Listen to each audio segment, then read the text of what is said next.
ನಮಸ್ತೆ ಫ್ರೆಂಡ್ಸ್, ಹೇಗಿದ್ದೀರಾ? I hope ನೀವೆಲ್ಲ ಚೆನ್ನಾಗಿದ್ದೀರಾ ಅಂದ್ಕೊಂಡಿದ್ದೀನಿ. ನಾನು ಸಂಪತ್, ನೀವು ನೋಡ್ತಾ ಇರೋದು ಸಂಪತ್ ಮೀಡಿಯಾ ಚಾನಲ್.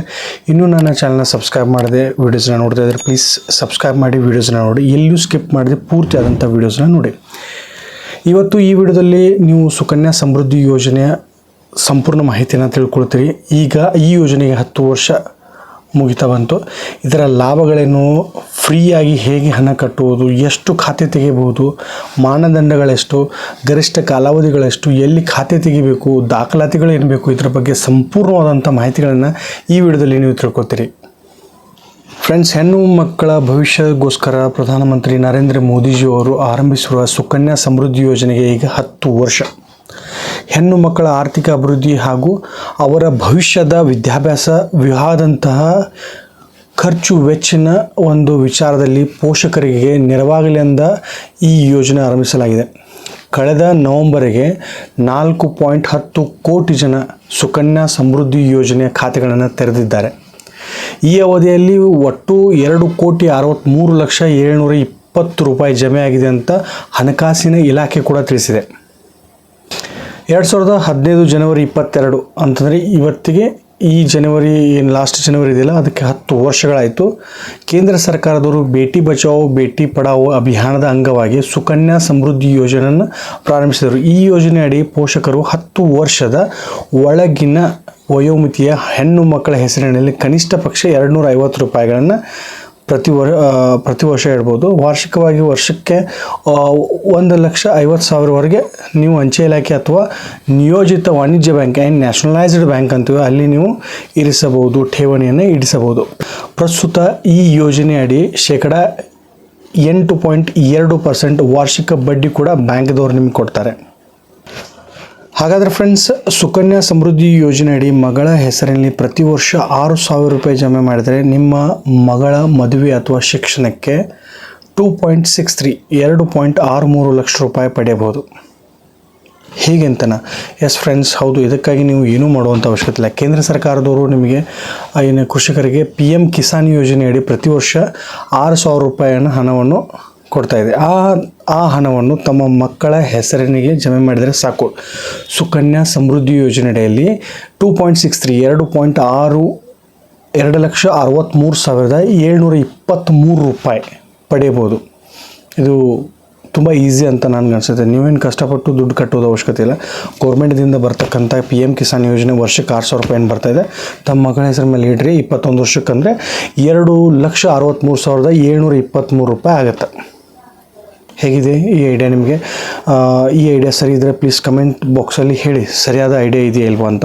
ಕೇಂದ್ರ ಸರ್ಕಾರದ್ದು PM ಕಿಸಾನ್ ಯೋಜನೆ ಸಿಗುವ 6,000 ರೂಪಾಯಿ ಹಣವನ್ನು 15 ವರ್ಷ ಜಮಾ ಮಾಡಿದರೆ ಸಾಕು. 21 ವರ್ಷದ ಮಗುವಿನ ಶಿಕ್ಷಣಕ್ಕಾಗಿ ಅಥವಾ ಮದುವೆಯ ಒಂದು ಸಂದರ್ಭದಲ್ಲಿ 2,63,723 ರೂಪಾಯಿ ಹಣ ನಿಮಗೆ ಸಿಗುತ್ತದೆ.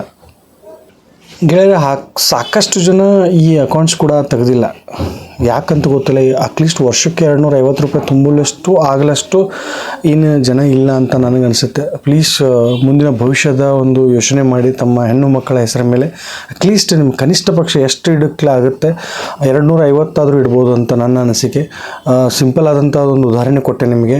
PM ಕಿಸಾನ್ ಅವ್ರದ್ದು ಅದು ದುಡ್ಡು ನಿಮಗೆ ಬರ್ತಾಯಿದೆ, ಅದು ನಿಮ್ದಲ್ಲ ಅಂತ ಹೇಳಿಬಿಟ್ಟು ಅಲ್ಲಾದರೂ ಕೊಟ್ಟರು ಕೂಡ 2,63,000 ಚಿಲ್ಲರೆ ನಿಮಗೆ ಅಮೌಂಟ್ ಬಂದೇ ಬರುತ್ತೆ 21 ವರ್ಷಕ್ಕೆ. ಸೊ ಎಷ್ಟು ಖಾತೆಯನ್ನು ತೆಗಿಬೋದು ಅಂತ ನೀವೇನಾದರೂ ಯೋಚನೆ ಮಾಡ್ತಾಯಿದ್ರೆ, ಅಂದರೆ ಸುಕನ್ಯಾ ಸಮೃದ್ಧಿ ಯೋಜನೆಗೆ ಎಷ್ಟು ಅಕೌಂಟ್ ತೆಗಿಬೋದು?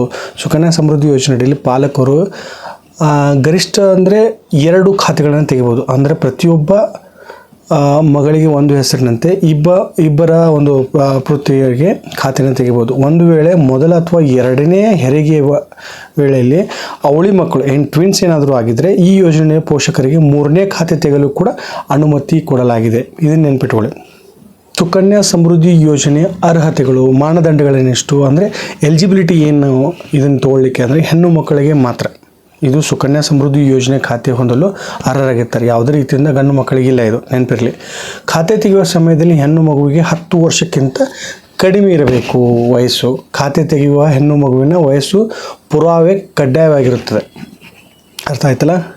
ಈಗ ನೆಕ್ಸ್ಟ್ ಹೇಳ್ಬೇಕಂದ್ರೆ ಹಣ ಪಾವತಿಗೆ ಗರಿಷ್ಠ ಕಾಲಾವಧಿ ಎಷ್ಟು ಅಂದರೆ ಎಷ್ಟು ವರ್ಷಗಳು ನೀವು ತುಂಬೋದು ಅಂದರೆ ಪಾಲಕರು ನಿಮ್ಮ ಮಗಳ ಹೆಸರಿನ ಮೇಲೆ ಖಾತೆ ತೆಗೆದು 14 ವರ್ಷಗಳ ಕಾಲ ನೀವು ಪ್ರತಿ ವರ್ಷ ಹಂತವಾಗಿ ಕಂತನ್ನು ಕಟ್ಟಿ ಪಾವತಿಸಬೇಕು. ಒಟ್ಟು 15 ಕಂತುಗಳಾಗುತ್ತೆ. ಅದ ನಂತರ 21 ವರ್ಷದ ನಂತರ ಸರ್ಕಾರವೇ ಖಾತೆಯಲ್ಲಿ ಬಡ್ಡಿ ಸಮೇತವಾಗಿ ನಿಮಗೆ ರಿಟರ್ನ್ ಕೊಡ್ತಾರೆ ಅವರು. ಫ್ರೆಂಡ್ಸ್, ಸುಕನ್ಯಾ ಸಮೃದ್ಧಿ ಯೋಜನೆ ಖಾತೆನ ಎಲ್ಲಿ ತೆಗಿಬೋದು, ಅಕೌಂಟ್ಸ್ನ ಎಲ್ಲಿ ತೆಗಿಬೇಕಂದ್ರೆ ಅಂಚೆ ಕಚೇರಿಯ ಶಾಖೆಯಲ್ಲಿ ಸುಕನ್ಯಾ ಸಮೃದ್ಧಿ ಯೋಜನೆ ಖಾತೆನ ತೆಗಿಬೋದು ಅಥವಾ ದೇಶದ ಪ್ರಮುಖ ವಾಣಿಜ್ಯ ಬ್ಯಾಂಕ್ಗಳಲ್ಲಿ ತೆಗಿಬೋದು. ನ್ಯಾಷನಲೈಸ್ಡ್ ಬ್ಯಾಂಕ್ ಏನಂತೋ ಅಲ್ಲಿ ಕೂಡ ನೀವು ಅಕೌಂಟ್ಸ್ನ ತೆಗಿಬೋದು. ಖಾತೆ ತೆಗೆಯಲು ಬೇಕಾಗುವ ದಾಖಲಾತಿಗಳು ಏನು, ಈ ಒಂದು ಸುಕನ್ಯಾ ಸಮೃದ್ಧಿ ಯೋಜನೆಯನ್ನು ತೆಗಿಲಿಕ್ಕೆ ಏನು ದಾಖಲಾತಿಗಳು ಬೇಕು ಅಂತಂದರೆ ಖಾತೆ ತೆಗೆಯಲಿಕ್ಕೆ ಅರ್ಜಿ ಫಾರ್ಮ್ ಒಂದು ಸಿಗುತ್ತೆ. ಅದು ಹೆಣ್ಣು ಮಗುವಿನ ಜನನ ಪ್ರಮಾಣ ಪತ್ರ, ಗುರುತಿನ ದಾಖಲಾತಿಗಳು, ವಿಳಾಸದ ಪುರಾವೆ, ಪಾಲಕರ ಆಧಾರ್ ಕಾರ್ಡ್. ಹೆಚ್ಚಿನ ಮಾಹಿತಿಗಾಗಿ ಅಥವಾ ಸುಕನ್ಯಾ ಸಮೃದ್ಧಿ ಯೋಜನೆಯ ಮಗಳ ಹೆಸರಿನ ಮೇಲೆ ಖಾತೆ ತೆಗೆಯಲು ನಿಮ್ಮೂರ ಬರ್ತಕ್ಕಂಥ ಪೋಸ್ಟ್ಮ್ಯಾನನ್ನು ಕೇಳಿದ್ರು ಕೂಡ ಅವರು ಕೂಡ ನಿಮಗೆ ಸರಿಯಾದಂಥ ಆನ್ಸರನ್ನು ಮಾಡ್ತಾರಂತ ನಾನು ಅಂದ್ಕೊಂಡಿದ್ದೀನಿ. ಸೊ ಇದಾಗಿತ್ತು ಫ್ರೆಂಡ್ಸ್ ಸುಕನ್ಯಾ ಸಮೃದ್ಧಿ ಯೋಜನೆ ಸಂಪೂರ್ಣವಾದಂಥ ಮಾಹಿತಿ. ಇವತ್ತಿಗೆ 10 ವರ್ಷಗಳ ಆಯಿತು, ಆದರೂ ಕೂಡ ಕೆಲವೊಂದಿಷ್ಟು ಜನ ಅಕೌಂಟ್ಸ್ ಕೂಡ ತೆಗೆದಿಲ್ಲ ಅಂತ ನಮಗೆ ಗೊತ್ತು. ಅಟ್ಲೀಸ್ಟ್ ನೀವು ನಾನೊಂದು ಕೆಲವೊಂದಿಷ್ಟು ಪಾಯಿಂಟ್ಸ್ಗಳನ್ನ ಹೇಳಿದೆ. ಹೇಗೆ ನಿಮ್ಗೆ ದುಡ್ಡಿಲ್ಲ ಅಂದರೂ ಕೂಡ 6,000 ರೂಪಾಯಿ ವರ್ಷಕ್ಕೆ ನೀವು ಹೆಂಗೆ ಕಟ್ಬೋದು, ಅಟ್ಲೀಸ್ಟ್ ಇವಾಗಲಾದರೂ ಎಚ್ಚೆತ್ತುಕೊಂಡು ನಿಮ್ಮ ಮಗಳ ಹೆಸರ ಮೇಲೆ ಇವಾಗಲಾದರೂ 10 ವರ್ಷಕ್ಕಿಂತ ಒಳಗಡೆ ಏನಾದರೂ ಇದ್ದರೆ ಪ್ಲೀಸ್ ನೀವು ಅದನ್ನು ಸ್ಟಾರ್ಟ್ ಮಾಡಿ ಅಂತ ಹೇಳ್ತಾ, ಇದಾಗಿತ್ತು ಫ್ರೆಂಡ್ಸ್ ಸುಕನ್ಯಾ ಸಮೃದ್ಧಿಯ ಯೋಜನೆಯ ಸಂಪೂರ್ಣವಾದಂಥ ಮಾಹಿತಿ. ಈ ವಿಡಿಯೋ ನಿಮಗೆ ಇಷ್ಟ ಆಗಿದ್ದರೆ ಪ್ಲೀಸ್ ಸಬ್ಸ್ಕ್ರೈಬ್ ಮಾಡಿ, ಎಲ್ಲರ ಜೊತೆಗೆ ಈ ವಿಡಿಯೋವನ್ನು ಶೇರ್ ಮಾಡಿ. ಮತ್ತೊಂದು ಇನ್ಫಾರ್ಮೇಷನ್ ವಿಡಿಯೋದೊಂದಿಗೆ ಮತ್ತೆ ಬರ್ತೀನಿ. ಅಲ್ಲಿವರೆಗೂ ಸಂಪತ್ ಮೀಡಿಯಾ ಚಾನಲ್ನ ಸಬ್ಸ್ಕ್ರೈಬ್ ಮಾಡಿ. ಯಾರ್ಯಾರು ಸಬ್ಸ್ಕ್ರೈಬ್ ಮಾಡಿದರೆ ಅವ್ರಿಗೆಲ್ಲರಿಗೂ ಕೂಡ ಹೃದಯಪೂರ್ವಕವಾದಂತಹ ಧನ್ಯವಾದಗಳು. ನಮಸ್ಕಾರ.